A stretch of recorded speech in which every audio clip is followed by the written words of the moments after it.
to declutter. Decluttering is the best makeover you could ever do to a house.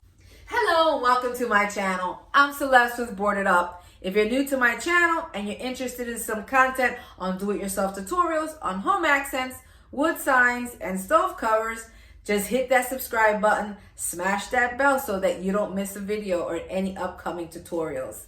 So let's get started on today's project. Today we are going to be showing you how to make this sign.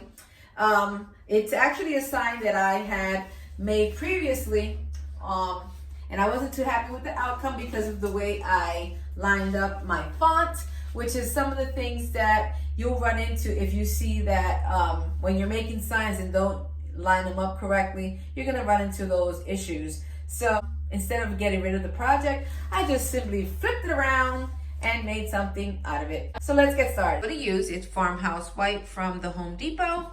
My frame, which again I'm going to use the back side, and this time I'm going to make a vertical sign. Put this wreath that I actually got a good price at the Hobby Lobby, and put my stenciled words here and my hooks for my keys there.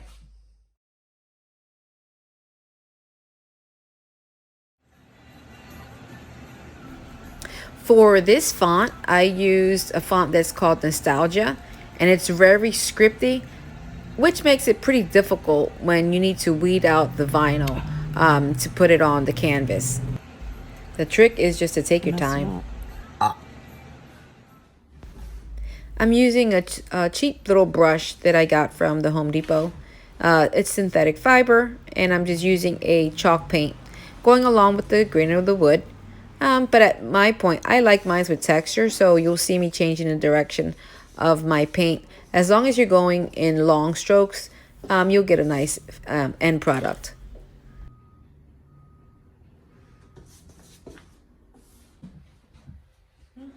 Well, there you have it. Now we'll just let it dry for a bit. You have to make sure it's fully dried before applying your stencil.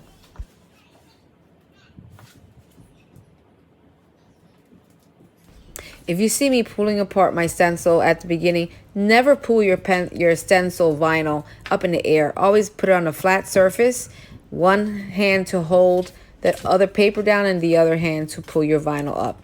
What I was doing when I first started grabbing the vinyl was totally wrong, so don't do that. Here you can either eyeball it or use a ruler or something with a straight edge so that you can make sure that your lines are going to be straight and your words aren't going to be crooked.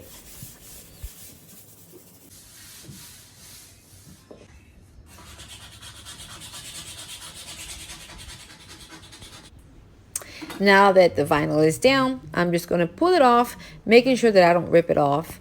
Chalk paint could be a little tricky sometimes when working with it and laying down your vinyl. So just be a little careful. Also take your time. Keep your transfer paper close as you're pulling it away. You want to make sure that all the little pieces of the letters from the inside, like the A's and the O's, doesn't come off. If you can, if it does come off, just make sure to bring the transfer paper back down and rub it just to make sure it stays on the canvas. Again, you'll see that I'll keep my hands nice and flat and pulling down the transfer paper. Sometimes you could also do like a little wiggle side to side motion just to make sure that the transfer paper is coming off nicely.